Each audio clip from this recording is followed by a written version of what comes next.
Shosti!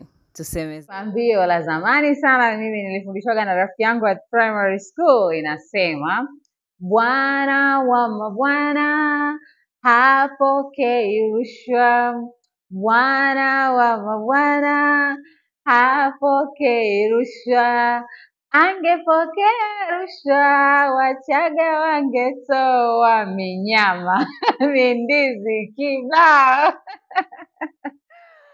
Bwana wa mabwana hapokei rushwa, angepokea rushwa Wahehe wangetoa mikoti blanketi kibao. Yes, that was the kids song, right? Na leo ukifikiria kwamba what if Mwenyezi Mungu angekuwa anapokea rushwa jamani? Tungekuwa tunamuhonga Mungu. Mpata picha, kuna watu ambao hawajui kuhonga, yaani kutoa hongo, right? Maana hata tusingeweza kuona ukuu wa Mungu kwenye maisha yetu, kwa sababu mwenzangu, kwanza Mungu angekuwa na machawa wengi. This is me thinking out loud, right? Yaani Mungu angekuwa na machawa hivi, you know, kwa sababu angekuwa anapokea rushwa.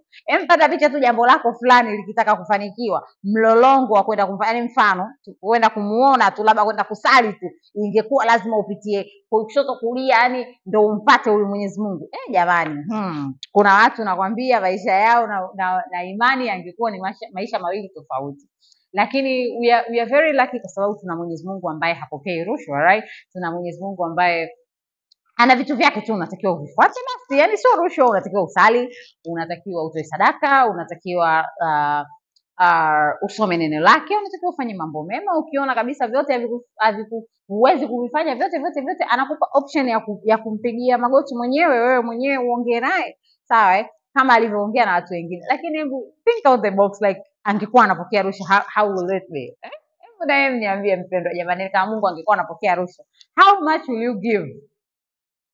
How much will you give kama Mwenyezi Mungu angekuwa anapokea rushwa? Yaani wewe how much, kutokana na hela ulizonazo sasa hizi au vitu ulivyonavyo sasa hizi, ukiconvert kwamba angekuwa anapokea rushwa ili jambo lako litimie, sawa? Lakini pia I just want to know, yani tukiwaza kupitia hii nyimbo ambayo nilikuwa nimeimba hapo ya utotoni kwangu, lakini how much will you give kama Mungu angekuwa anapokea rushwa?